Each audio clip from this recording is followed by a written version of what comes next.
कि पेरेंट होना और बच्चे का दुश्मन होना कई बार बराबर हो जाता है।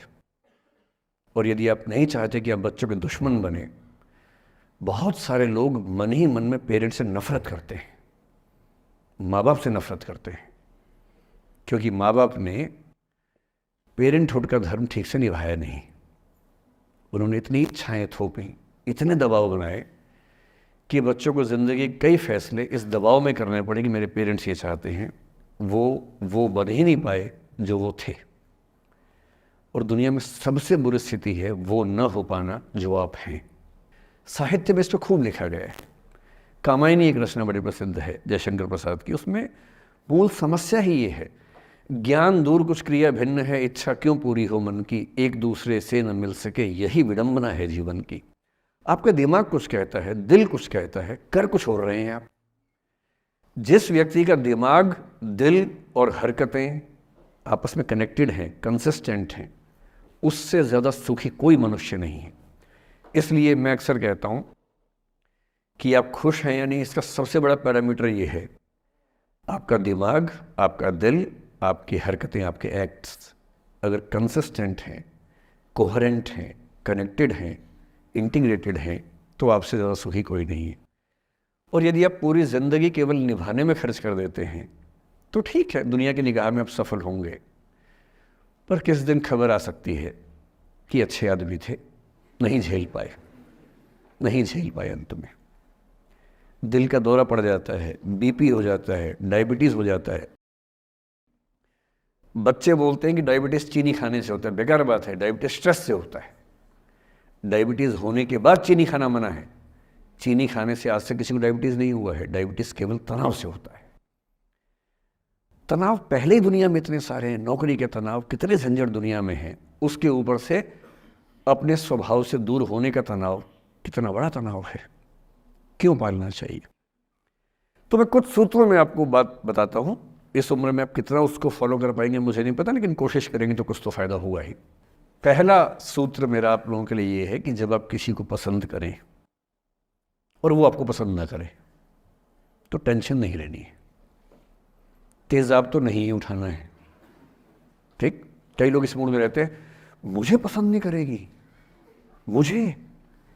मैं राजा हूँ, मैं नवाब हूँ, मुझे पसंद नहीं करेगी। अरे तू क्या है भाई, नहीं पसंद हो तो नहीं पसंद हो, ये क्या बात हुई। सबसे पहले अपने अंदर से लोकतांत्रिक बनिए, डेमोक्रेटिक बनिए। जैसे आपको हक है किसी व्यक्ति को पसंद करने का, उसको भी हक है किसी को पसंद या नापसंद करने का। यदि कोई ऐसा व्यक्ति जिसको आप पसंद नहीं करते वो आपको प्रपोज करे तो आप उसको मना ही तो करेंगे। बस मना इज्जत से कीजिए, किसी को बेआबरू करके मत भेजिए। ये नहीं कि अच्छा तुम शीशा देखा है कभी, रुको आईना मेरी जेब में लो, ऐसे नहीं करना है। बड़े बेआबरू होकर तेरे कूचे से हम निकले, वो वाला भाव जो गालिब को आया था वो भाव नहीं आना चाहिए। अगर कोई आपको कभी प्रपोज करे, आप लोगों की उम्र है, ये सब चलता ही होगा आप लोगों के बीच में, मैं आपके टीचर से सामने बोल रहा हूँ लेकिन मैं ऐसा ही हूँ, मैं जानता हूँ कि आपकी उम्र में से होता होगा, सब जानते हैं तो होता ही होगा। कभी किसी से ये उम्मीद मत करना कि वो आपको पसंद करे ही करे। यदि कोई रिजेक्ट करे, बस हाँ रिजेक्शन थोड़ा प्यार से होना चाहिए, बदतमीजी से नहीं होना चाहिए। उसके अधिकारों का उतना ही सम्मान कर रहे हैं जितना आप अपने अधिकार का सम्मान करते हैं कि ठीक है भाई आपको मैं पसंद नहीं, कोई बात नहीं,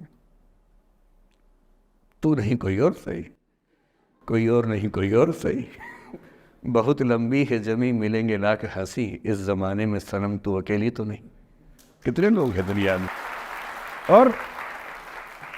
और मैंने बहुत प्यारे प्यारे बच्चों को देखा रोते बिलखते हुए कि मैंने उसको प्रपोज किया, उसने मुझे मना कर दिया। अंकल, छोटे छोटे बच्चे आजकल मुझे लव गुरु मानते हैं अपने आसपास, वो मेरे पास आके ऐसी ऐसी बातें बताते हैं बड़ी क्यूट तोतली आवाज़ में, मैंने उसको प्रपोज किया, उसने मुझे ऐसे वाली आवाज़ में एकदम रोते बिलखते हुए। तो मैं बोलता हूँ बधाई हो बहुत बहुत तुम्हें, कॉन्ग्रेचुलेशन। मैंने अपनी ज़िंदगी में ऐसे 50 मामले देखे और 50 में से कम 49 मामले में जब कहीं दिल नहीं लगा, बाद में उससे बेहतर ही व्यक्ति मिला। अगर कभी ऐसा हो ना, मन ही मन में बधाई देना अपने आप को कि बच गया। हाँ बोल देता तो फंस जाती, हाँ बोल देते तो मर जाता। और मन में भाव वही रखना है, तो नहीं कोई और, सही बात है। स्ट्रेस नहीं लेना है। मैं जानता हूं कि आपकी उम्र में आसान नहीं होता, आपको रात रात भर सपने आएंगे, बेचैनी होगी, करवटें बदलते रहे सारी रात हम, आपकी कसम आपकी कसम, ये सब ड्रामा होता है। ये फिल्मी गीत है। मुझे गीत कविता इतना याद है कि मुझे हर बात में वही दिमाग में आता है, मैं क्या करूं। ये होता है आपकी उम्र में, पर वो भी एक फेज़ है। अगर ये फेज़ नहीं जिया तो भी क्या जीवन जिया। कभी कभी बेचैनी भी तो होनी चाहिए, वरना ज़िंदगी में मज़ा क्या है। अगर हर चीज़ लिनियर है, हर चीज़ फॉर्मलाइज है, फिर मज़ा क्या है ज़िंदगी में। ये उठापटक, ये बेचैनी, ये घबराहट, ये तनाव, संतरास भी तो होना चाहिए कभी कभी ज़िंदगी में। इससे बुरी स्थिति तब होती है जब आप किसी रिलेशनशिप में हैं और वहाँ ब्रेकअप हो जाए, ये भी होता है। देखिए, मैं आपको बड़ी खरी खोटी सुनाने के मूड में हूँ।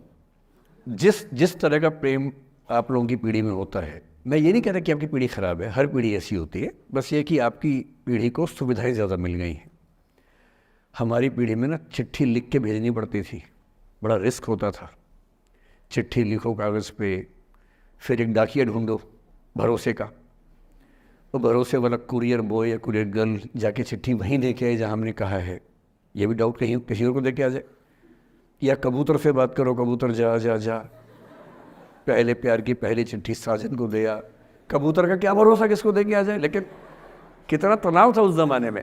आपके ज़माने में क्या है, सीधे व्हाट्सएप निकाला, खटाक से भेज दिया मैसेज, और नंबर किसी से मांग लिया 1 सेकंड में। नंबर भी नहीं देना है तो किसी, कौन कौन सी ऐप होती है, मैंने सुना कुछ और ऐप्स होती है, मेरा नंबर वाली भी होती है, इंस्टा होता है, एक और भी तो कोई होती है वो जिसमें कार्टून जैसा मुंह बन जाता है, स्नैपचैट। हाँ, स्नैपचैट पे चले गए। मैंने सुना है कि उसमें नंबर भी नहीं देना पड़ता है, ऐसा कुछ चक्कर है।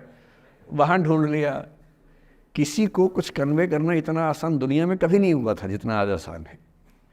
इन सब के ऊपर टिंडर है, बम्बल है, पता नहीं क्या क्या है, राइट लेफ्ट करते जाना है, उसी में कहानी शुरू। पर ये कहानियाँ जितने हल्के तरीके से शुरू होती हैं, मैं दावे से कह रहा हूँ कि 100 में से 99 अट्रैक्शंस 1 से 2 महीने में ख़त्म हो जाते हैं।